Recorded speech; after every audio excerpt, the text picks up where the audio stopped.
What's up, everyone? I hope you're having a fantastic day. Today's topic is technical setup for Twitch streaming. Mentioned this in the previous video. Check that out in the card. That was the beginner's guides for streaming. Some general tips for you there.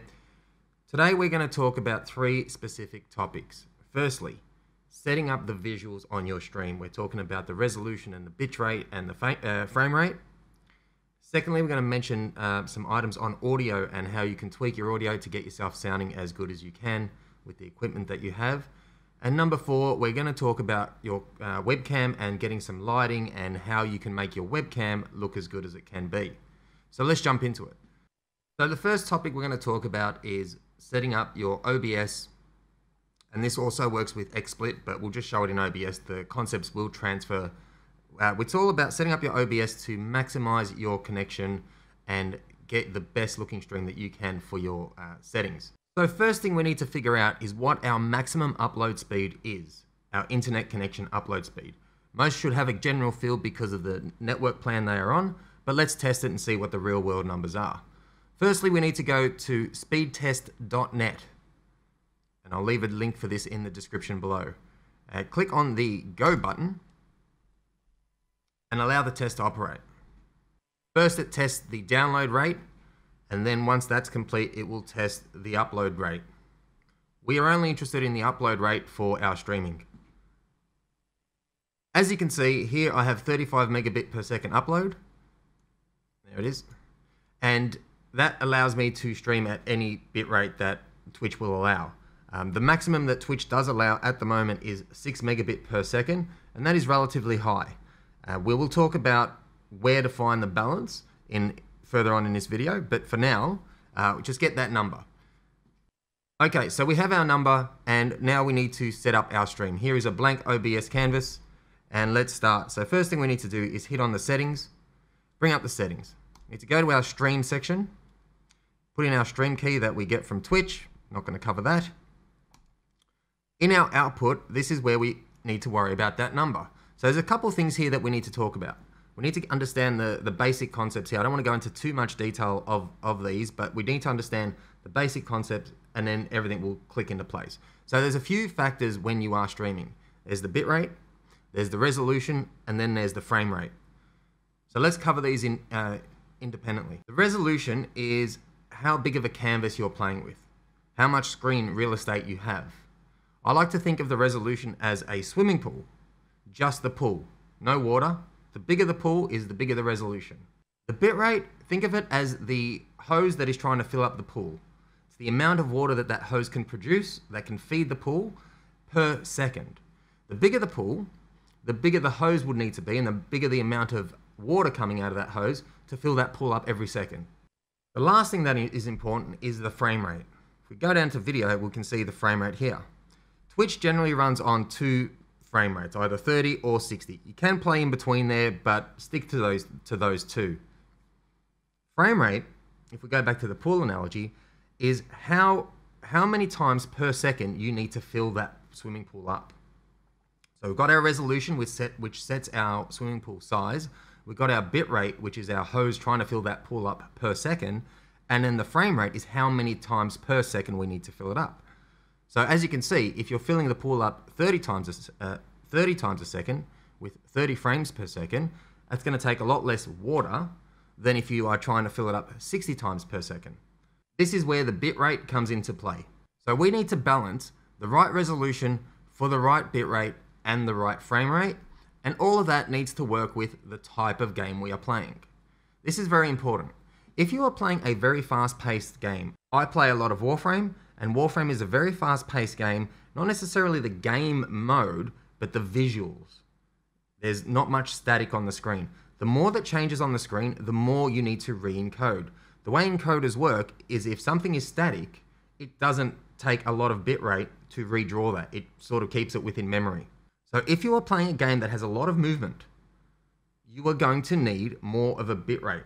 And what you'll find if you don't get this right is you will start seeing blocky images. Your image will turn to Lego, and you can probably see that in your own streams or in other people's streams.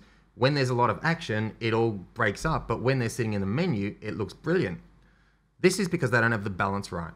So we need to figure out what we're trying to stream. Now, if you are playing MMOs or card games or things that are very slow paced, you can get away with 30 frames a second without incident.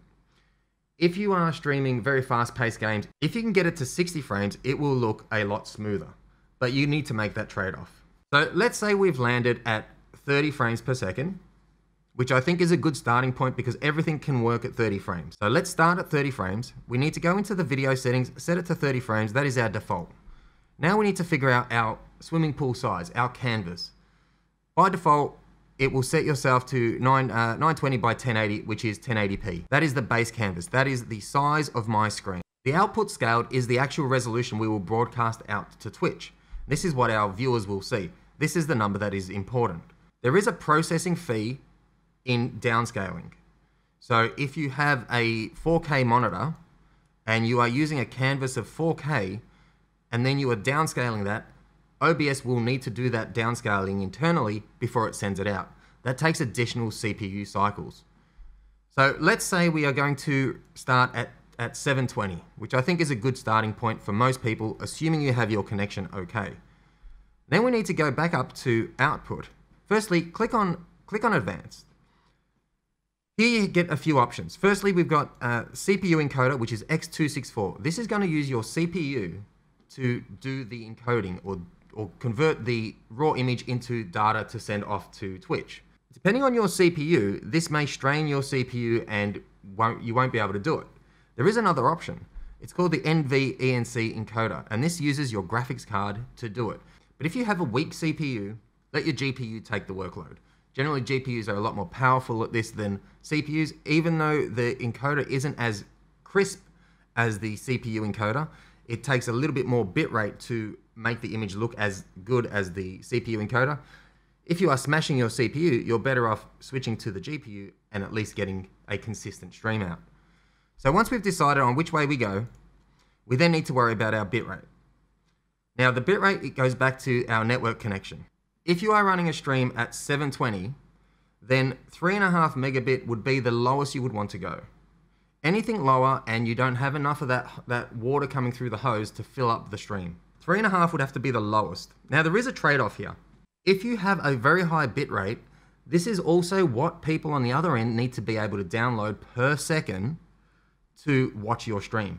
If they don't have a decent internet connection, and this is becoming less and less of a problem today as it was a few years ago, as internet connections around the world get better, but if they don't have a decent internet connection and they cannot download at 3.5 megabit per second, they won't be able to watch it. It will constantly buffer. Twitch does have an option for partners and certain streams that have a decent amount of viewers called transcode. And that is the quality options that you'll sometimes get and you've seen in other people's streams. If that is the case, you're able to push this a little bit more because your viewer will have the option to drop down a quality setting and they can still watch. If you don't have that, you got to be very careful on what number you choose here. Just because you can push the stream doesn't mean you should. You're trying to get as many viewers as you possibly can, so you need to find that sweet spot between visual quality and being able to watch it on the other side.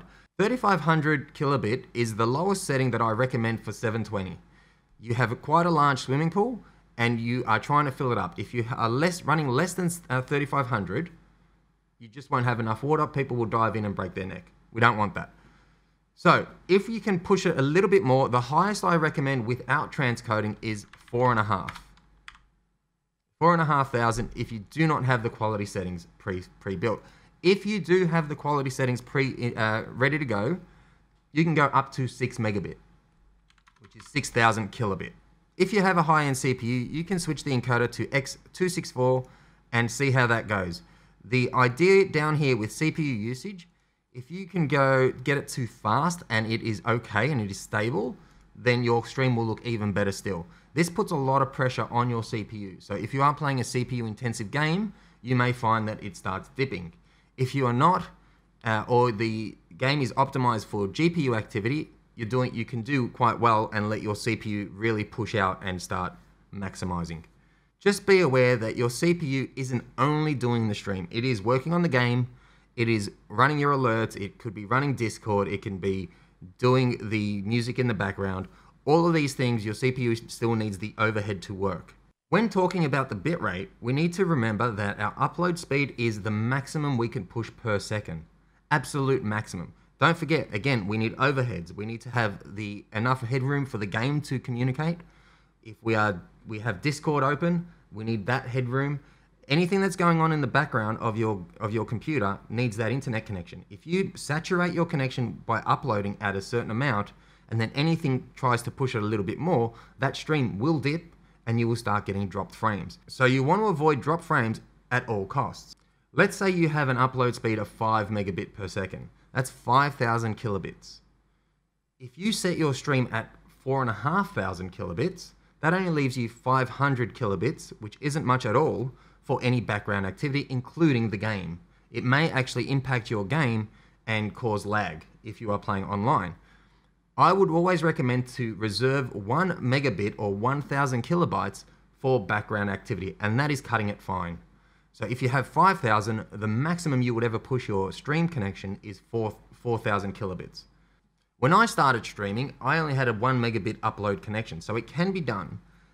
I had to stream at 700 kilobytes per second, and my resolution, the maximum I could run my resolution at, was 960 by 540. It didn't look great, but because everything was matched, it looked okay. It was definitely watchable. This was 5 years ago when internet speeds weren't great, here in Australia anyway. So now that we have our visual set, let's take a look at the audio. First thing we want to achieve with our audio is get our levels right.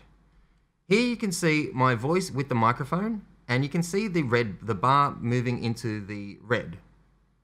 If we are peaking out in red, I'm actually not, because my microphone is set correctly. It's fine to just touch into the red, but if you are constantly all the way up in the red bar, just lower your volume down. Find the setting where you are okay. You want to be just at the top of the yellow bar. It doesn't matter if you go into the red every now and again on a yell, but you do not want to be there constantly. That will cause clipping. You don't want to be clipping, so make sure that your audio is living when you're talking normally within the right area. So adjust your audio down and keep yourself sounding great. That's the first thing. We don't want to be too loud and we don't want to be too soft. Second thing we need to do is add a noise gate. What's a noise gate? A noise gate is the lower threshold in the audio chain. It is a lower floor that your voice will have to get louder than before it is actually broadcast. That noise gate will eliminate all the background noise that doesn't reach that threshold. It is a lower floor. I have now turned off the noise gate on my mixer, and we're going to use OBS. You can see when I don't talk, have a look at the bar, you can see it picking up the background noise. That is just background room ambient noise.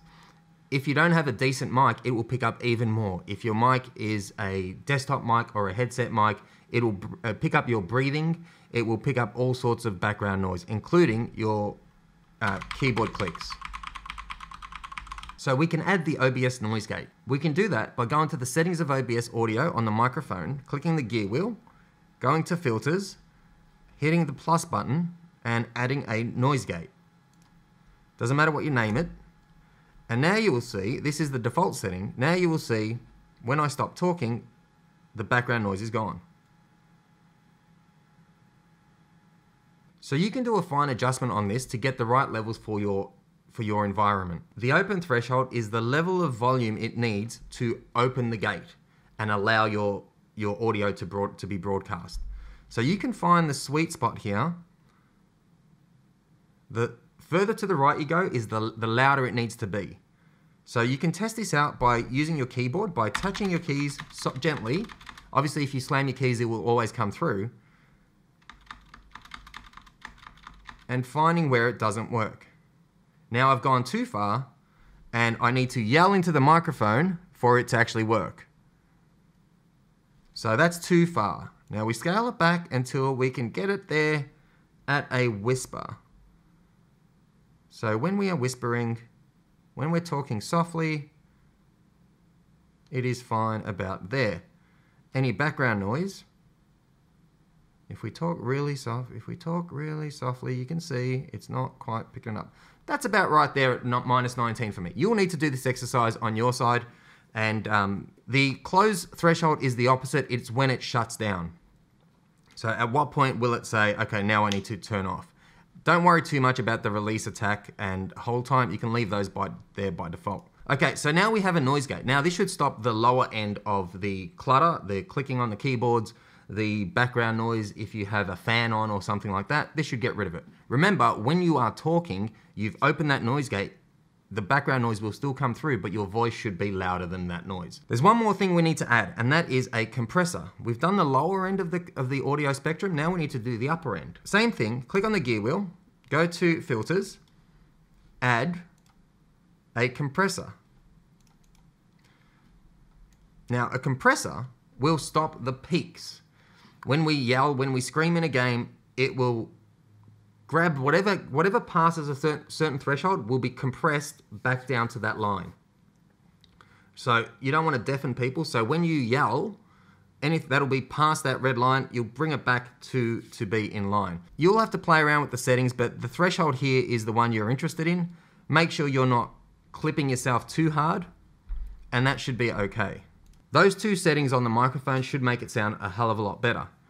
Now, with all of this, you can do a test. You can do a local recording in OBS and play it back and see what it sounds like. Load your game up in the background, let it capture the game, and speak over the top of the game and record it, and find the levels where the game and you are appropriate. The way I like to have my streams is my voice being significantly louder than the game, and then I have background music below that, even lower, just as ambient noise.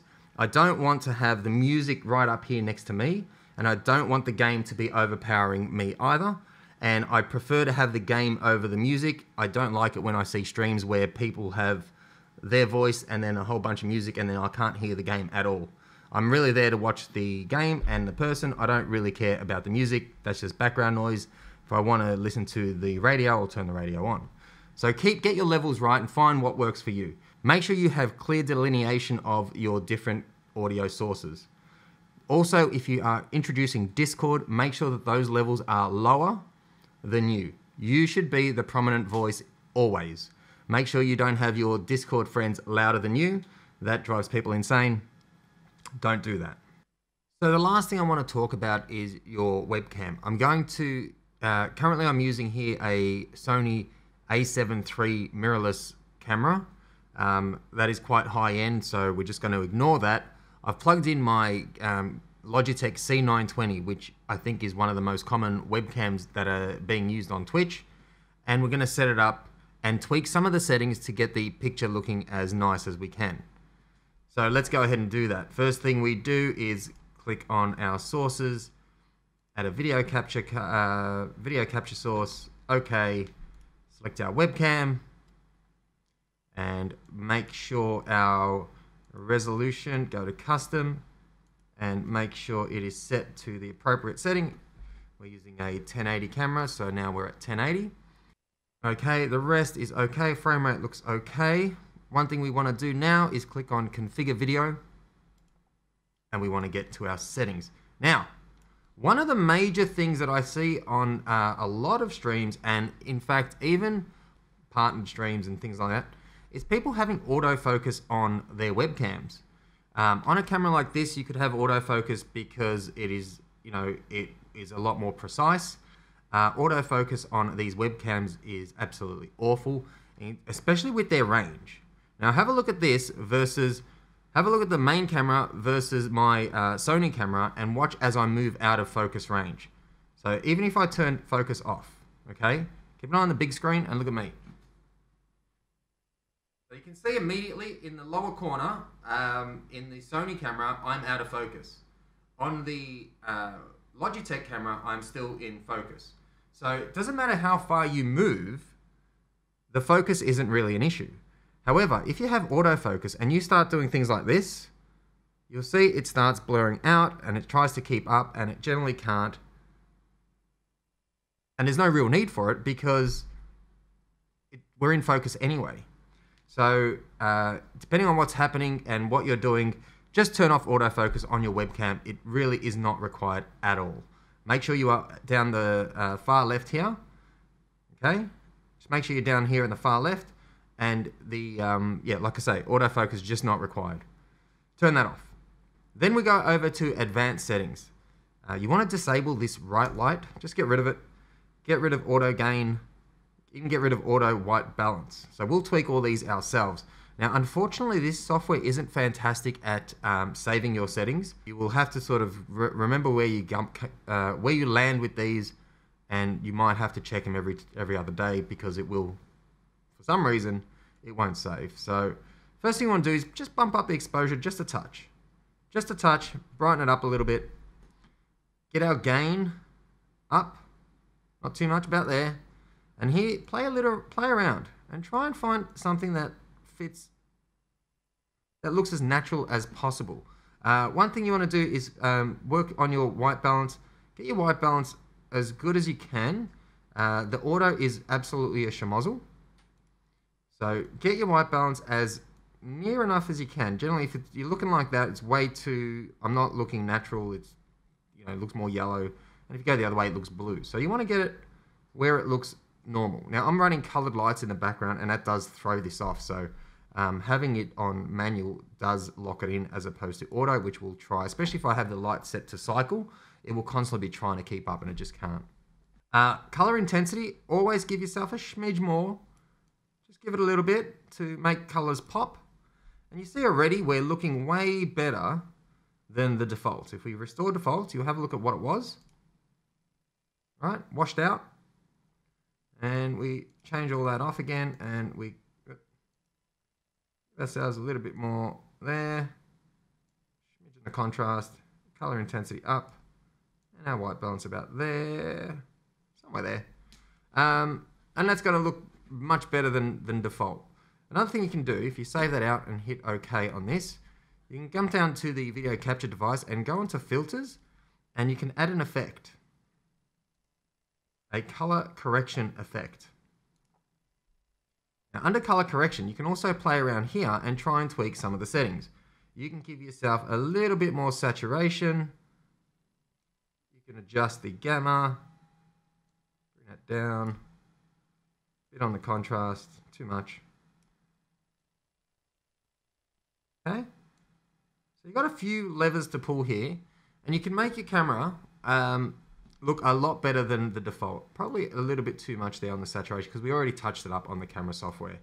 But there you go. You can see how you can tweak it around and really make it look a lot better than the default. The default is very washed out, very bland looking, and you can really tweak the settings as much as you like and try and find something that is going to look good. Now, it's not going to look as good as a... Remember, we are down into the corner. There you go. So you can see the C920 is a $100 camera. This is a $2,400 camera. And once you get the settings dialed in a little bit, sure, it's not the same, but it looks, you know, it looks within reason. Now, what you're seeing on the recording is a little bit different to what I'm seeing on this screen. I just looked over at the recording and it looks a little bit orange, but that's fine. On the screen, it looks fine. So you want to get your screen to look as good as it can, and then you go from there. So with a few little tweaks, you can make your camera look as good as, you know, not quite as good as a $2,000 camera, but you can make it look a lot better than the default. So make sure you do adjust your settings. One last point on the camera before we wrap this up is lighting. I am using a ring light. Let me show you here. If I grab this camera, I'm using a ring light that came from eBay. I think it was $40, somewhere in that range. I can't actually remember. It wasn't that expensive. You want something like that ring light, which is going to illuminate your face. You don't want room lights. Now, let me show you what I mean by that. So I've turned off my ring light and I've turned on the lights in the room, and you can see immediately that we are looking terrible and it's no good. So you want to get yourself some dedicated lighting. You don't have to go out and spend a lot of money on these things. You can jump on eBay or Amazon, look for photography lights, and go for the cheap ones. The Chinese knockoffs work just fine. You don't need to go off and spend hundreds and hundreds of dollars on these. A light is a light. You want to position them either directly in front of you, facing you, or off to the side, behind the camera, or, yeah, like I say, off to the sides, illuminating the target. You're the target, not the background. I need to turn these lights off because it is horrendous.